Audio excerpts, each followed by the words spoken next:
오늘 또 비가 오고 여러 가지 일기가 고르지 못했는데도 불구하고 우리 주님 전전에 오르신 성도님들을 주님의 이름으로 환영하고 축복합니다. 특별히 우리 수요 얼음냉수 시리즈 두 번째 시간인데 이렇게 많은 분들이 함께 하고 또 기도하면서 또 우리 청년들도 함께 보이고 있는데 이런 방학 하나님 앞에서 알차게 보내는, 그리고 우리들도 주님 앞에 큰 은혜의 시간이 되는 그런 복된 시간 되기를 축복합니다. 우리 그런 기대를 가지고 하나님 말씀 앞으로 나아가도록 하겠습니다. 함께 보실 말씀은 민수기 25장 1절에서 9절 말씀입니다. 민수기 25장 1절에서 9절 말씀을 우리 한 절씩 교독을 하겠습니다. 제가 한 절, 여러분이 한 절 교독을 하겠습니다. 이스라엘이 시딤에 머물러 있더니 그 백성이 모압 여자들과 음행하기를 시작하니라. 그 여자들이 자기 신들에게 제사할 때에 이스라엘 백성을 청하매 백성이 먹고 그들의 신들에게 절함으로 이스라엘이 바알 부올에게 가담한지라 여호와께서 이스라엘에게 진노하시니라. 여호와께서 모세에게 이르시되 백성의 수령들을 잡아 태양을 향하여 여호와 앞에 목매어 달라. 그리하면 여호와의 진노가 이스라엘에게서 떠나리라. 모세가 이스라엘 재판관들에게 이르되 너희는 각각 바알 부올에게 가담한 사람들을 죽이라 하니라. 이스라엘 자손의 온 회중이 해만문에서 올 때에 이스라엘 자손 한 사람이 모세와 온 회중의 눈앞에 미디안의 한 여인을 데리고 그의 형제에게로 온지라. 제사장 아론의 손자 엘르아살의 아들 비느하스가 보고 회중 가운데에서 일어나 손에 창을 들고 그 이스라엘 남자를 따라 그의 막사에 들어가 이스라엘 남자와 그 여인의 배를 꿰뚫어서 두 사람을 죽이니 연병이 이스라엘 자손에게서 그쳤더라. 다 같이 그 연병으로 죽은 자가 24,000명이었더라. 아멘. 하나님의 이름? 하나님의 특징? 하나님의 어떤 속성 중에서 이게 우리가 이렇게 쉽게 이해가 좀 잘 안 되는 그런 속성이 하나 있습니다. 뭐냐면 하나님이 질투하시는 하나님이시라는 거예요. 되게 이게 하나님의 성품, 하나님의 인격, 하나님의 어떤 속성에 이런 게 있나 싶을 정도로 그 신명기 4장 24절에 보면 출애굽기 34장 14절 이렇게 두 군데만 한번 볼게요. 같이 볼까요? 시작. 내 하나님 여호와는 소멸하는 불이시 질투하시는 하나님이시니라. 너는 다른 신에게 절하지 말라. 여호와는 질투, 이름하는 질투의 하나님이 어떤 하나님이세요? 질투하시는 하나님. 엘칸나라고 하는데 질투라는 게 뭐냐면, 그러니까 우리 인간들 사이에서의 질투라는 감정은 이런 거죠. 내가 가치 있다고 여기는 거. 잘 들으셔야 돼요. 내가 소중하고 중요하다고 여기는 것, 어떤 사랑하는 것, 이런 것들 있지 않습니까? 그런 어떤 대상들, 인형도 내가 좋아하는 인형, 아니면 강아지, 아주 사랑하는 강아지, 그다음에 그런 어떤 대상, 물건, 그다음에 사람, 소중한 사람, 가치 있는 분, 그다음에 사랑하는 사람, 이런 그런 대상이나 물건이나 사람, 그런 것들이 타인에 의해서 나와의 관계가, 나와의 영향력이 약화되거나 잃어버릴 것 같은, 그럴 때 일어나는 불안감, 어떤 배신감, 어떤 분노, 상실감 등 그 감정의, 그러니까 총체적 감정, 그걸 뭐라 그래요? 질투라 그러는 거예요. 그렇죠? 내가 소중히 여기지 않으면 질투가 일어나요, 안 일어나요? 가져가든가 말든가, 데려가든가 말든가. 너하고 뭔 상관이야? 나한테 별로 가치가 없거나 뭐 소중하지 않거나 중요하지 않거나 사랑하는 그런 대상이 아니면 질투가 일어날 수가 없죠.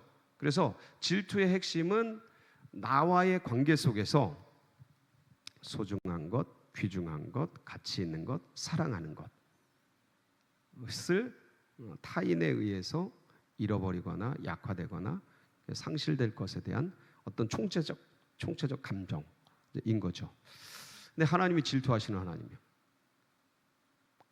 그러니까 그 하나님의 질투라는 게 뭘까요? 하나님의 것을, 하나님과의 관계성 속에 있는 그 누군가를, 그 어떤 것을 어디에 뺏기는 것이에요? 세상에 뺏기는. 하나님이 뺏길 수가 있나요? 하나님의 것을? 그러니까 이게 뭔가가 다른 게 있는 거죠. 그러니까 믿음의, 예를 든다면 이런 거죠. 믿음의 백성들이 하나님을 향해 드려야 될 어떤 마음들, 어떠한 정성들, 어떠한 재정들, 어떠한 인생, 젊음, 막 이런 것들이 있을 텐데 그거를 하나님이 아닌 다른 것에게 줄 때, 뭐 세상에 뺏길 때, 아니면 다른 것에 의해 이렇게 상실될 때, 그럼 하나님을 뭘 느낀다는 거예요? 질투를 느끼신다는 거죠. 예, 이제 이해가 되시죠? 이런 거. 그러니까 우리 자식이, 우리 자녀가 엄마 아빠를 막 사랑해야 되는데 딴 엄마, 딴 아빠를 사랑해. 뭐야 이거? 이건 질투가 아니고 회초리 맞아야지. 이게 회초리 맞아야지. 예, 이제 이런 것들인데 이제 오늘 이제 말씀을 보면 사실 이제 우리가 읽은 이 말씀이요, 민수기 25장 1절에서 9절 말씀이 두 가지 사건이 얽혀 있는 거예요.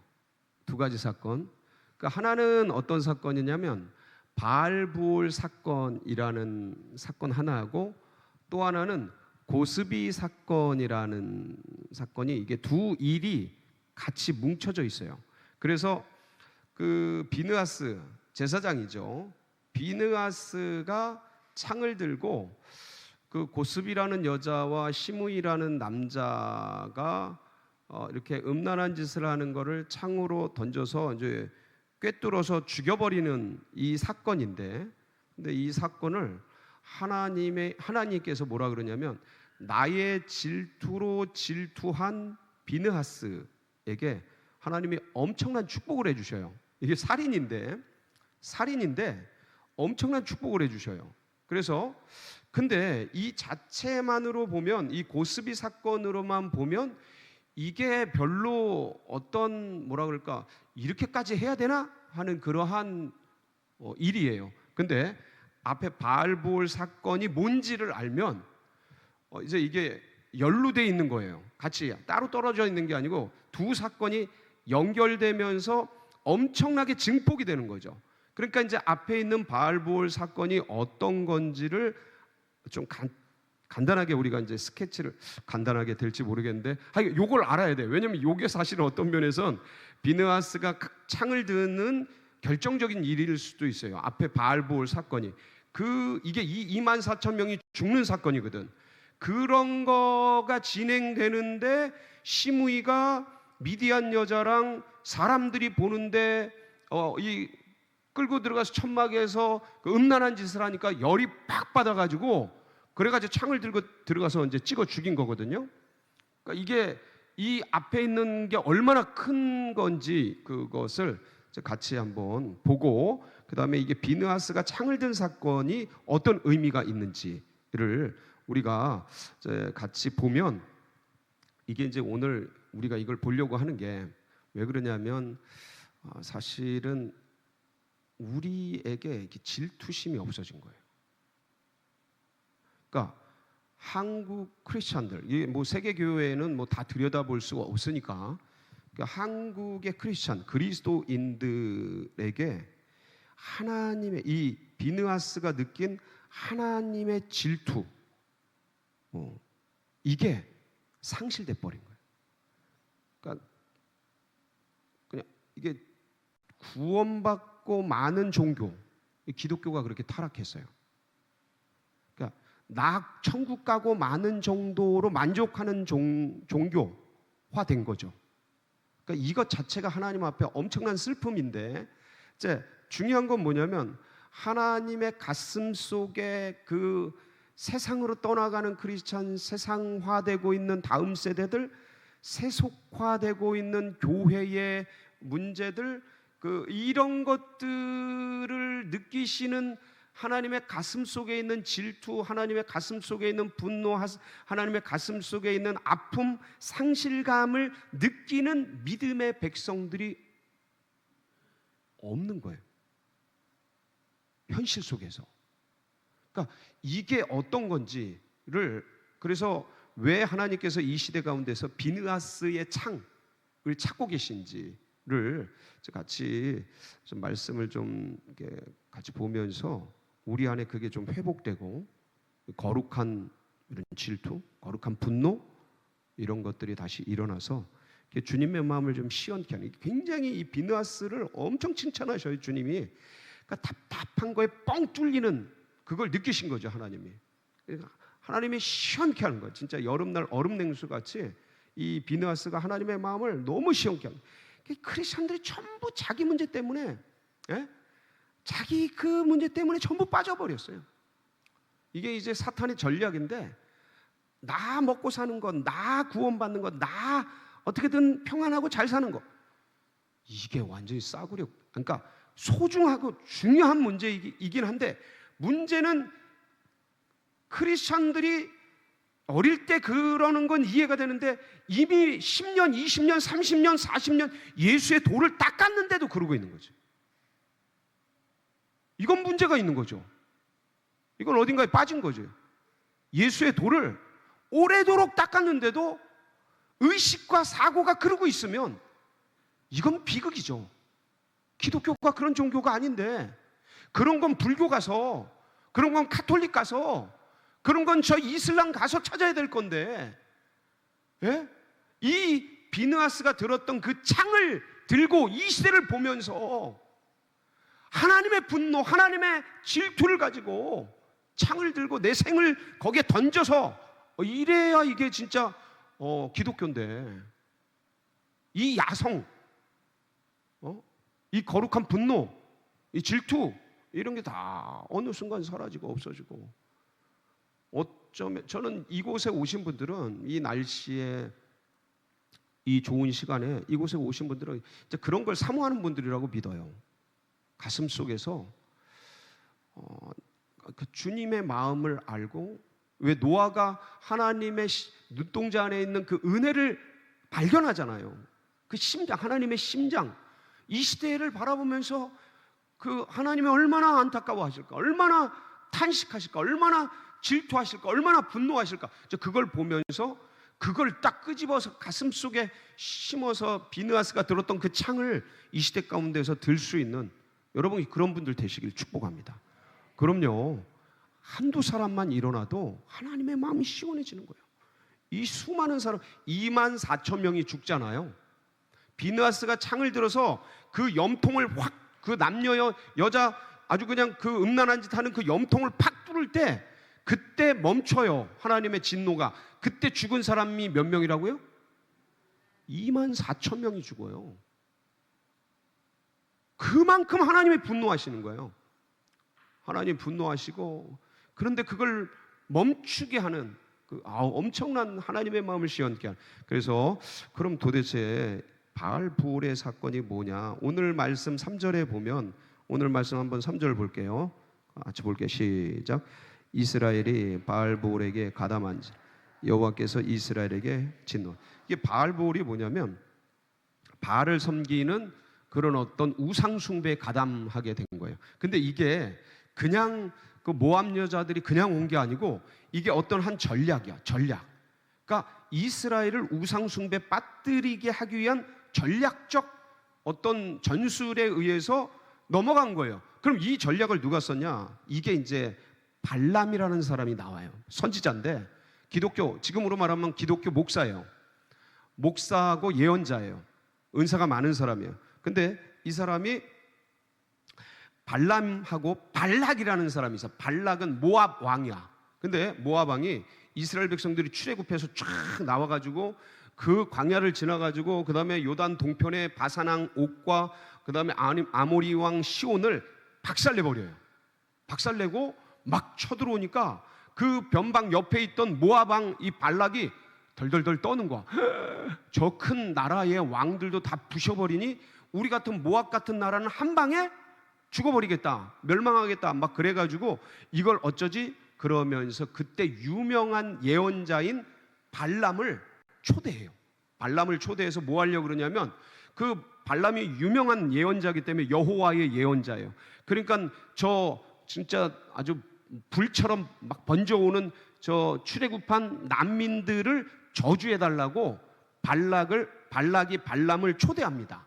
근데 초대를 하는데 한번 볼까요? 어떻게 초대를 하나? 그때 이제 뭘 쓰겠어요? 초대할 때 뭐니 해도 민수기 22장 5절로 7절 같이 볼게요. 한번 봅니다. 시작. 강가 부돌에 보내어 발람을 부르게 하여 이르되, 보라, 한 민족이 애굽에서 나왔는데 그들이 지면에 덮여서 우리 맞은편에 거주하였고 우리보다 강하니 청하건대 와서 나를 위하여 이 백성을 저주하라. 내가 혹 그들을 쳐서 이겨 이 땅에서 몰아내리라. 그대가 복을 비는 자는 복을 받고 저주하는 자는 저주를 받을 줄을 내가 알미니라. 모압 장로들과 미디안 장로들이 손에 복채를 가지고 떠나 발람에게 이르러 발락의 말을 그에게 전하. 뭘 가지고? 손에 뭘 가지고? 복채. 복채가 뭐예요? 많이 가지고 갔겠어요? 적게 가지고 갔겠어요? 어떻게 알아요? 봤어요? 나라가 망하게 생긴 거야. 나라가. 그러니까 있는 거 없는 거 다 털어서 가져갔겠죠. 하여간 어떻게든 꼭 데리고 오려고. 이게 엄청난 예언자니까. 그런데 그래서 이제 발람이 하나님께, 여호와의 선지자니까 하나님 따라갈까요 말까요 하고 물어요. 그때 하나님께서 뭐라 그러시겠어요? 가라 그래요 마라 그래요? 아니, 여호와의 선지자인데 여호와께서, 여호와의 백성들이잖아요, 이스라엘. 이 발락은 모압 왕이고 발람 보고 와서 이 이스라엘 백성들 저주해달라고 돈 갖고 온 거예요. 그러면 여호와께서 가라 그러겠어요 말라 그러겠어요? 당연히 말라 그러죠. 여호와의 백성들이 지금 막 그 가나안 땅 차지하려고 막 전진하는 건데 누가 그걸 가라 그러겠어요? 민수기 22장 12절이죠. 같이 봅니다. 시작. 하나님이 발람에게 이르시되, 너는 그들과 함께 가지도 말고 그 백성을 저주하지도 말라. 그들은, 자, 하나님께서 이렇게 명백하게 말씀하세요. 가라 가지 말라. 저주해라 저주하지 말아라. 그러니까 그들은 뭘 받은 자들이에요? 복을. 누구에게 복 받은 자? 하나님 여호와께 복 받은 자들이에요. 그러니까 여호와의 백성이야. 그러니까 가지 말아야 돼. 자, 그런데 근데 안 간다고 하니까 발락 왕이 이 앞에 있는 사람들보다 더 센 사절단, 더 센 돈, 더 엄청난 것 가지고 또 보내요. 한번 보실까요? 22장 15절 17절 같이 봅니다. 시작. 더 많이 보내매 그들이 발람에게로 나아가서 그에게 이르되, 십보리 아들 발락의 말씀에 청하건대 아무 것에도 거리끼지 말고 내게로 오라.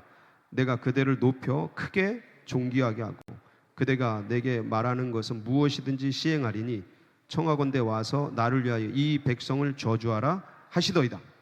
발락 왕이 발람을 두 번째 초대하면서 뭘 주겠다는 거예요? 모든 거 다 주겠다는 거야. 백지수표 주겠다는 거야. 백지수표. 그 모든 부귀영화 명예권세 모든 거 다 주겠다는 거야. 뭐 하기만 해라. 오기만 해라. 오기만. 자, 그러면 이때 발람은 어떻게 해야 돼요? 이 사절단 만나야 돼요? 말아야 돼요? 말아야죠. 왜냐하면 하나님이 뭐라 그랬어요? 저주하지 마라. 가지 말아라. 복받은 백성이다. 절대 가지. 이 딱 명확하게 말씀하셨잖아요. 근데 뭐가 어른거려요? 부귀영화, 명예권세, 백지수표가 하얀 것이 왔다 갔다 해. 그러니까 주님께 물어는 봐야죠. 그래도 혹시 상황 변했을지 어떻게 알아? 이렇게 하면 돼요, 안 돼요? 이게 DTS에서 훈련받은 사람이 이러면 안 되지. 맞아 죽어야지. 근데 이게 이제 고수인데 이 사람이 예언자고 고수인데도 불구하고 하나님 마음을 명확히 아는데도 불구하고 묻는 거, 또 물으러 가는 건 뭐 하고 싶은 거예요, 내 마음에? 뭐가 땡기는 거예요? 이게 문제야. 그래서 민수기 22장 19절에 또 묻죠. 볼까요? 시작. 그런즉 이제 너희도 이 밤에 여기서 유숙하라. 여호와께서 내게 무슨 말씀을 더 하실는지 하고 여쭙죠, 주님께. 이거는 몰라서 묻는 거예요? 아는데도 불구하고 내 마음을 하나님께 투사하는 거예요. 여러분도 많이 하시죠? 양심적으로. 저도 가끔 해요. 가끔 하나님 마음 아는데도 그냥 모른 척하고 주님 도와주세요 막 그런 적이. 그러면 돼요, 안 돼요? 철 들고 나선 그러면 안 돼요. 모를 때나 그러는 거고. 하나님이 하지 말라 그러면 절대 하면 안 돼요. 아무리 막 몸이 땡기고 막 뭐 중독 증세가 일어나서 막 땡기고 그게 어른거려도 팍 끊어내야 돼요. 팍 끊어내요. 그렇지 않으면 그거 손대면 어떻게 돼요? 발람처럼 돼요. 박살나요. 내가 원하는 대로 땡겨가지고 그거 하면 박살납니다. 근데 이렇게 이제 발람이 두 번째 이러니까 결국은 주님께서 허락을 해요, 안 해요? 허락을 합니다. 허락을 해요. 근데 이거는 주님이 기쁨으로 허락하는 겁니까? 마지못해서 허락하는 겁니까? 맞아. 이건 애들을 키워보시면 알아요. 애들이 막 땡깡 쓸 때 이거 안 되는데 허락할 때가 있어요, 없어요? 있어요. 그런 거예요, 그런 거. 그래서 이제 허락을 하는데 이제 갑니다. 좋다고 허락하니까 묻지도 않고 그냥 뒤도 안 돌아보고 가요. 발락에게로 갑니다. 막 가요. 그런데 가다가 무슨 일이 일어나냐면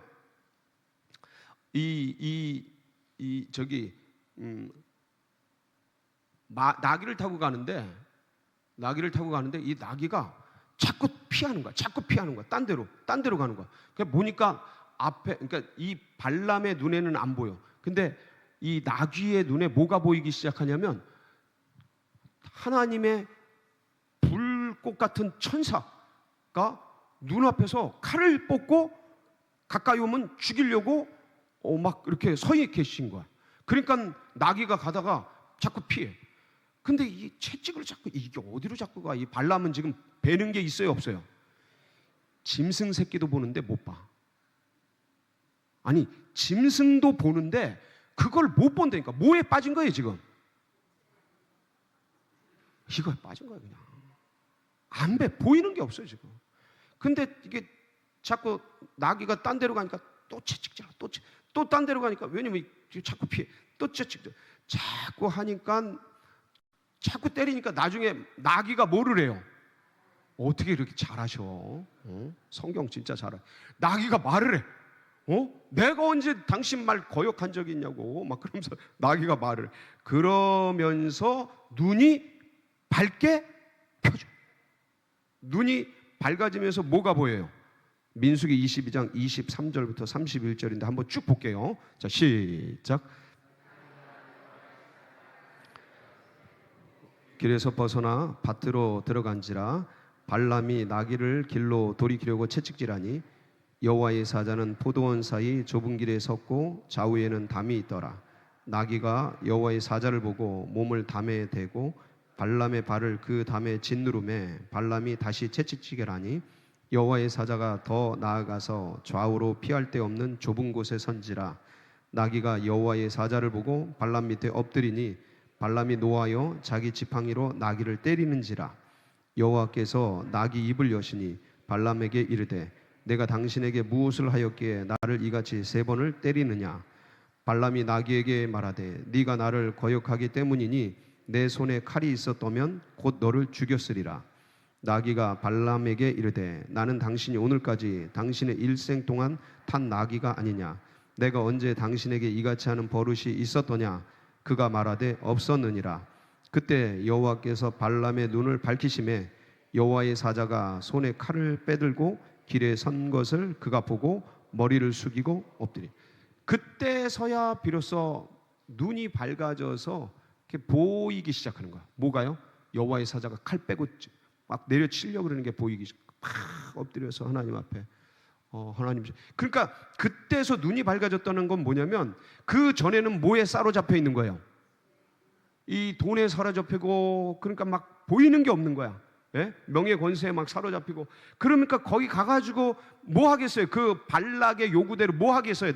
그 이스라엘 백성들에게 저주. 교회는 교회 저주하고 막, 예? 교회 성도들 막 저주하고 망해라 막 이렇게 하는 거죠. 이스라엘이 하는 건 교회에게 하는 거거든요. 지금 그렇게 할 수 있는 사람이 아니에요.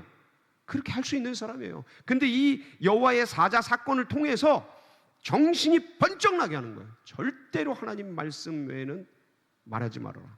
이렇게 하고 정신이 번쩍 나서 이제 가게 되는데, 이 금품의 유혹을 받은 이 발람에 대해서 신약에서 뭐라고 말하냐면 베드로후서 2장 15절 16절입니다. 같이 봅니다. 시작. 바른 길을 떠나 미혹되어 부올의 아들 발람의 길을 따르는도다. 그는 불의의 삭슬 사랑하다. 이게 불법으로 말미암아 책망을 받되 말하지 못하는 나귀가 사람의 소리를 말하. 이 선지자의 미친 행동을 저지하. 이 선지자의 무슨 행동? 미친 행동. 그 15절 보면 무슨 싹이요? 그는 불의의 삭슬 저렇게 하다가. 그러니까 이게 이 발람의 마음 속에 가득해버린 거예요. 유다서 11절에도 동일한 얘기예요. 유다서 11절 시작.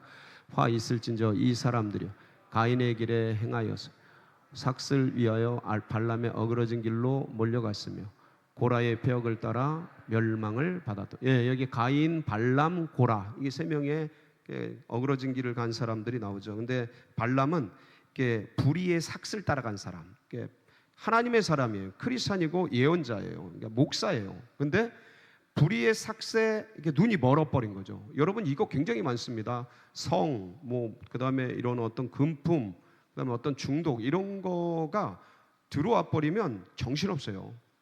목사가 아니라 누구래도 이게 한번 사로잡히면 정신이 없어요. 이렇게 해가지고 결국은 가서 이스라엘 백성들에게 저주를 합니까? 축복을 합니까?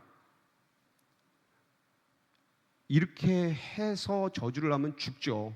그래서 결국 축복을 해요. 발락이 요구한 대로 저주하지 않고 발람이 겁나니까 하나님께서 여호와의 사자를 동원해서, 근데 그래서 4번을 축복을 해. 축복을 해서 결국 발락이 이 발람을 데려온 효과를 봐요, 못 봐요? 못 봐요. 그러고서 서로 각자의 길을 갑니다. 자, 각자의 길을 가요. 발락과 모압 왕 발락과 여호와의 예언자 발람이 각자의 길을 가. 민수기 24장 25절. 이걸 한번 봐야 돼요. 시작. 발람이 일어나 자기 곳으로 돌아가고 발락도 자기 길로. 자, 그러면 발람은 어디로 가야 돼요? 발락은 모압 왕이니까 모압으로 가겠죠. 발람은 어디로 가야 돼요? 자기 고향으로 돌아가야죠. 근데 어디로 가요? 어디로 가요? 민수기 31장 8절. 한번 볼게요. 시작. 그 죽인 자 외에 미디안의 5왕을 죽였으니 미디안의 왕들은 야위와 리에겐과 스루와 후루와 레바 또 부올의 아들 발람을 칼로 죽였다. 이게 뭐냐면 모세가 이스라엘에게 미디안을 쳐 없애라 하고 보낸 거예요. 그때 이 미디안의 5 왕들이 죽일 때 누구도 죽어요? 발람이 죽어요. 발람은 고향으로 간 거예요? 안 간 거예요? 어디로 간 거예요? 미디안 땅으로 간 거예요. 미디안 땅으로. 자, 이 미디안 땅에서 그럼 미디안 왕들과 미디안 족속들에게 뭐를 했냐? 뭐를 했냐? 여기에서 발람의 꾀가 나와요. 발람의 꾀. 그게 요한계시록 2장 14절입니다. 한번 볼까요? 뭔가? 요한계시록 2장 14절 시작. 그러나 내게 2가지 책망할 것이 있나니 거기 내게 발람의 교훈을 지키는 자들이 있도다. 발람이 발락을 가로쳐 이스라엘 자손 앞에 걸림돌을 놓게 우상의 제물을 먹게 하였고 또 행음하게 하였느니라. 자, 보세요. 발람이 발락을 가르쳐 이스라엘 자손 앞에 뭘 놔요? 걸림돌을 놓는데 그 걸림돌이 뭐예요? 우상의 제물을 먹게 하였고 또 뭐 하게 했어요? 행음하게 한 거야. 이게 뭐냐면 미인계와 우상숭배 전략을 가르쳐 준 거예요. 누가? 발람이 누구에게? 발락에게, 그리고 미디안 왕들에게.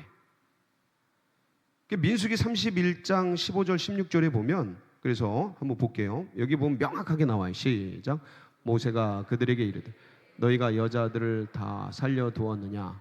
보라, 이들이 발람의 꾀를 따라 이스라엘 자손을 부올의 사건에서 여호와 앞에 범죄하게 하여 여호와의 회중 가운데 연병이 일어나게 하인.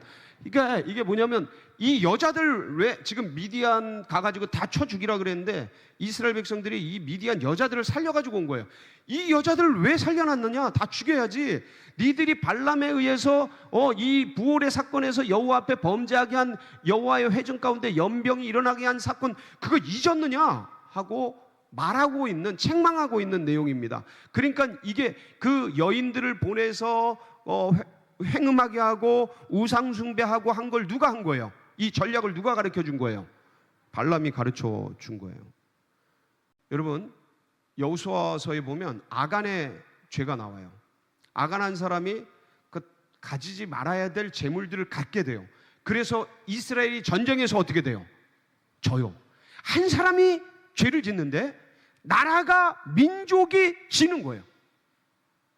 그러니까 이 발람 한 사람이 진짜 크리스찬인데, 이 양반이 원래 목사인데, 예언자인데, 이 사람이 재물에 의해서 이거에 물들어가지고 마음을 뺏기니까 이 이스라엘을 어떻게 넘어뜨릴지, 어떻게 이 이스라엘을 돌이킬지에 대해서 미인계와 우상숭배를 가지고서 이들을 넘어뜨리면 막을 수 있다라는 전법을 알려준 거예요.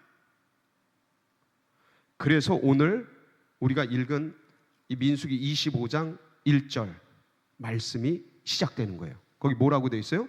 이스라엘이 시딤에 머물러 있더니 그 백성이 모압 여자들과 음행하기를 시작. 여러분, 이 우상 숭배하는 이 가나안 땅의 우상 숭배는 반드시 우상과 더불어서 숭배를 하면서 실제적으로 육체적으로 뭐예요? 행음해요. 그러니까 영의 우상을 숭배하면서 몸으로도 이렇게 동침하고 하는 음란한 일들이 진행되는 거예요. 그러니까 이 미인계와 우상 숭배로 이스라엘 백성들이 무너지기 시작하는 거예요. 그러니까 하나님께서 연병을 보내신 거예요. 그 몇 명이 죽어나가요? 24,000명이 죽어나가는 그런 엄청난 민족의 비극.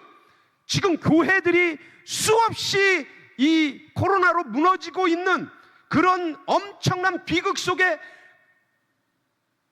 이런 전법을 쓰고 알려주고 무너지고 하고 있는 그런 아주 심각한 사태가 일어나고 있는 거예요. 그런 상황 가운데 그렇게 무너지고 있는데 24,000명이 막 죽어나가고, 그래서 모세는 이 사건의 주범들, 지도자들 잡아서 쳐 죽여라, 태양 앞에 목매달아라 막 그러고 있는데, 그 중에 시므온 지파의 한 지도자가 그 미디안 여자를 데리고 가서, 지금 사람들이 쫙 이렇게 보고 있는데, 지금 수많은 사람들이 죽어나가고 수많은 군중들이 지금 모여가지고 이걸 어떻게 해야 되나 막 그러고 고민하고, 이걸 어떻게 막아야 되나, 이 사태가 지금 교회가 무너지고 있는데, 민족이 지금 무너지고 있는데, 하나님의 나라가 지금 연약해지고 깨지고 있는데, 다음 세대가 지금 무너지고 있는데 어떻게 해야 되나 막 고민하고 막 이러고 있는데, 버젓이 교회 지도자라는 사람이 옆에 여자 딱 끼고 지금 천막 속에 들어가서 음란한 짓을 행하는 거야. 그러니까 이걸 보니까 비느하스가 눈이 돌아버린 거야. 하나님 앞에서 어떻게 이럴 수가 있나? 무너지고 있는 하나님의 나라, 하나님의 교회, 하나님의 다음 세대들, 하나님의 이 영권들, 무력화되고 있는 이 구원의 아름다운 진리들, 막 이게 막 싸구려가 되고 지금 무너지고 있고, 지금 새 속에, 물결 속에 이걸 견디지 못하고 전부 휩쓸려가고 있고, 만몬주의, 자본주의에 그냥 크리스천들이 너나 없이 다 깨져나가고 있고, 가정들이 파괴되고 전부 막 끌려나가고 주일 예배 하나 지키기가 버거워지고 있는 그런 시대, 아무런 죄책감 없이 끌고 들어가서 지금 하고 있는. 그러니까 이걸 보는 어떤 한 사람, 그게 누구예요? 여기선 비누았어요. 이 시대에선 누가 돼야 되겠어요? 내가. 아멘. 이 무너지는 세대와 이렇게 타락해가지고 지금 노도 물결처럼 세속의 물결이 교회 안으로 침투해 들어오고 있는 하나님의 이 복음의 가치가, 말씀의 가치가, 하나님이 말씀하셨으면 노아는 100년 동안 순종하는데 지금 오늘 하루도 순종을 하기가 어려워지고 막 쓸려가고 있고, 너무 바쁘고 너무 힘들고 할 일이 많고, 애들이요 유튜브는 하루에 5시간 하고요, 넷플릭스는 4시간씩 보고요, 밤새도록 게임하고, 그러는데 성경 한 장 읽은 시간은 없어요.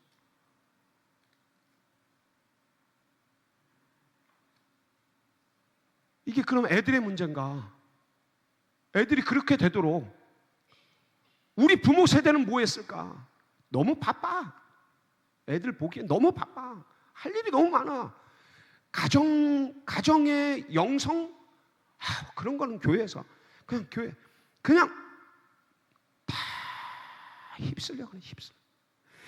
휩쓸려 그래. 뭐 그런데 그것도 아무것도 아니야. 그냥 주일날 예배 한 번 딱 드리고 그냥 뭐 어디 술집 가. 예? 목요 찬양 예배 딱 드리고 애들 화장실 담배 쫙쫙 피우면서 술집 가서 맥주 꽉꽉 들이키고. 너무 잘 묘사하나?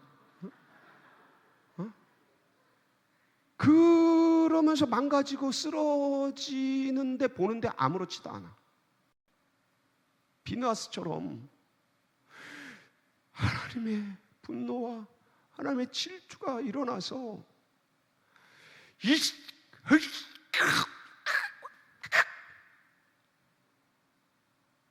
이 마음들이 일어나야 되는데 아무렇지도 않아요.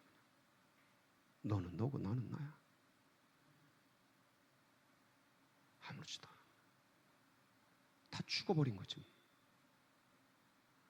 하나님의 분노, 하나님의 심장에 있는 저 뜻, 마음, 그거 헤아리고 그거 보고 그게 소중해지. 그게 그냥 오늘 하루 내가 그냥 피해 없이 그냥 살면 되고, 전부 기복신앙으로 전부 이 하나님의 고귀한 복음의 가치가 완전히 땅바닥에 떨어져서, 이게 무슨 저 아프리카 저쪽 무슨 샤머니즘만도 못한 기독교가 돼버려.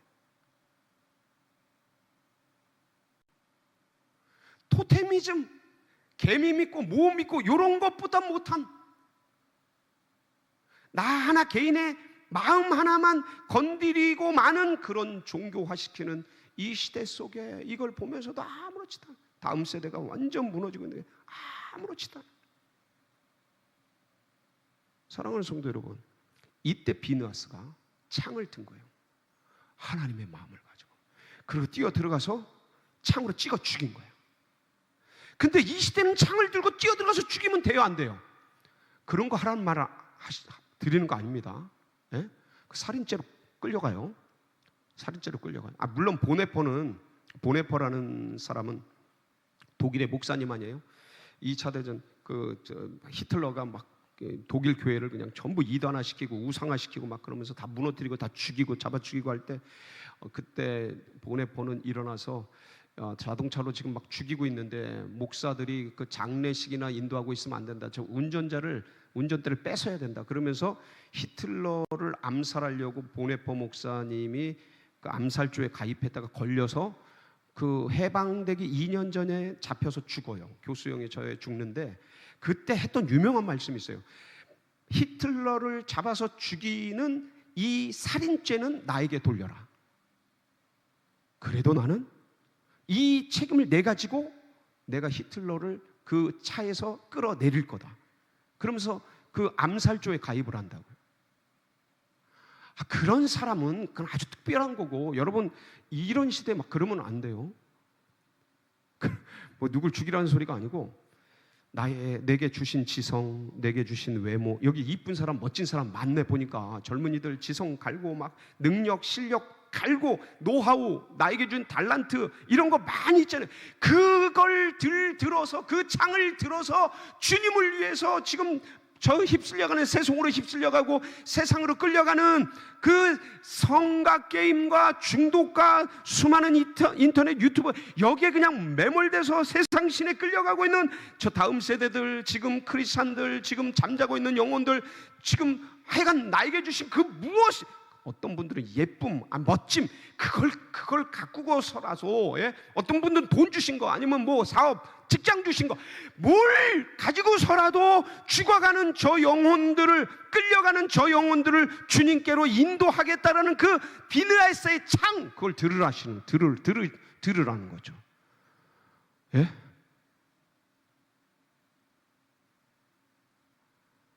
주님을 위해서, 교회를 위해서 말고, 목사를 위해서 말고, 당신들을 위해서 말고, 누굴 위해서요? 이 거룩한 분노, 이 거룩한 질투심, 어떻게 이걸 다 잊어먹었냐고. 기독교인들이 어떻게 이걸 다 뺏겼냐고. 우리만큼은, 여기 있는 우리 서울제일교회 성도님들만큼은 이 마음을 다시 회복하자. 아멘. 이 비느하스의 창을 다시 들자.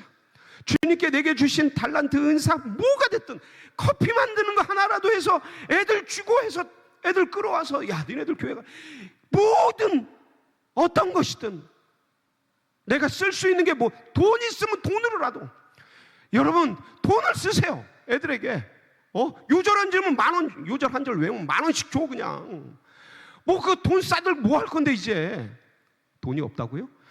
그럼 딴 거라도 해, 딴 거라도. 그래서 그 넘어가는 그 영혼들을, 세속화되고 있는 그 영혼들을 안타까이 여기고, 그 하나님의 그 질투를, 분노를, 안타까움을 가지고 비느하스의 창을 들고 이 시대를, 그래서 하나님을 기쁘시게 하고 하나님의 마음을 시원케 하는 우리 서울제일교회 백성들 되시기를 주의 이름으로 축복합니다. 같이 기도하시겠습니다. 같이 기도하실 때, 여러분 다른 게 아니고, 우리가 나의 신앙, 나의 믿음 좋습니다. 나의 평안, 나의 구원 좋습니다. 근데 그 좀만 더 눈을 열어서, 주님, 제가 주님을 위해서 무엇을 할까요? 주님 나라를 위해서, 주님이 맡겨주신 다음 세대를 위해서, 주님이 맡겨주신 영혼들을 위해서, 주님 제가 할 수 있는 게 뭘까요? 주님 제게 주신 은사, 달란트 이런 거 있습니다. 제가 어떻게 주님 앞에서 이걸 쓸까요? 그래서 비느하스의 창처럼 주님 이 시대 가운데서 어떻게 주의 마음을 시원케 할까요? 묻고 듣고 하나님의 놀라운 계시를 받는 그런 복된 시간으로 될 수 있도록 우리 다 같이 주여 부르짖고 기도하며 나갑니다. 부르짖습니다. 주여, 주여.